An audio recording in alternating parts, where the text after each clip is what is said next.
हमारे इस खास सेगमेंट एक्सप्लेनर में आपका स्वागत है। मैं हूं आपके साथ शिवानी पांडे। एक्सप्लेनर में बात हम करेंगे पाकिस्तान और ईरान के बढ़ते तनाव के बीच, क्योंकि जिस तरीके से ईरान ने बीते मंगलवार को हमले किए पाकिस्तान के आतंकी संगठन जैश अल अदल पर, जिसमें 3 घायल हुए हैं और 2 की मौत हुई है, उसके बाद पाकिस्तान ने उसी वक्त साफ कह दिया था कि वो भी इसका बदला लेगा और पाकिस्तान ने इसका बदला अब ले लिया है। जिसके बाद पूरी दुनिया में इसकी हलचल है कि आखिर पाकिस्तान ने तुरंत की तुरंत अपना बदला पूरा कर लिया। पाकिस्तान ने जो हमला किया वो ईरान के अंदर घुसकर हमला किया है और इस हमले में 7 लोग मारे गए हैं। तो ये बड़ा हमला पाकिस्तान की तरफ से बड़ी जवाबी कार्रवाई मानी जा रही है, क्योंकि इसका ऐलान पाकिस्तान पहले ही कर चुका था। और ईरान और पाकिस्तान के बीच का ये जो तनाव है ये बहुत पहले से ही है, लेकिन इस बीच अमेरिका का साथ पाकिस्तान को मिल सकता है। हालांकि पुरानी दोस्ती रही है पाकिस्तान और अमेरिका की, लेकिन कुछ यहाँ पर तनाव भी देखने को मिला। लेकिन वापस अगर ये युद्ध और ज्यादा लंबा खींचा या फिर बढ़ता है, या फिर ईरान अगर हमले अब नहीं रोकेगा, इसके बाद जवाबी कार्रवाई उसकी ओर से भी एक बार फिर की जाएगी, तो इसकी आशंकाएं भी जताई जा रही हैं विशेषज्ञों द्वारा कि ये युद्ध और लंबा खींच सकता है। और अगर युद्ध लंबा खींचा तो ईरान और अमेरिका तो दोनों एक दूसरे के कट्टर दुश्मन है। ऐसे में अमेरिका पाकिस्तान की मदद को जरूर आगे आएगा और फिर एक मौका पाकिस्तान के पास फिर से होगा कि वो अमेरिका का विश्वास जीते। हालांकि चीन ने पहले ही कह दिया है कि वो पूरी तरीके से सहायता करने के लिए तैयार है, लेकिन चीन के लिए जो अड़ंगा लगाने वाली बात है वो ये कि चीन का दोस्त ईरान भी है और पाकिस्तान भी है।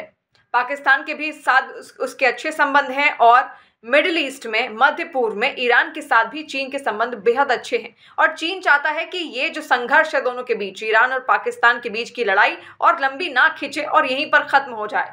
हालांकि दोनों ने एक दूसरे पर अटैक यहाँ पर कर दिया है, लेकिन ईरान को एक तरीके से उकसाया है पाकिस्तान ने, और हो सकता है ईरान फिर से अटैक करे वहां के आतंकी संगठनों पर जो बार बार ईरान पर हमला करते रहते हैं।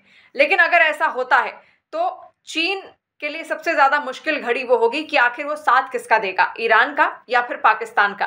क्योंकि अगर अपने दबदबे को कायम रखना है चीन को मिडिल ईस्ट में, जहां पर इजरायल और हमास की जंग चल रही है, उस क्षेत्र में, उस पूरे क्षेत्र में, तो ईरान पर उसको अपनी पकड़ मजबूत करनी होगी और पाकिस्तान को भी वो ऐसे नहीं छोड़ सकता।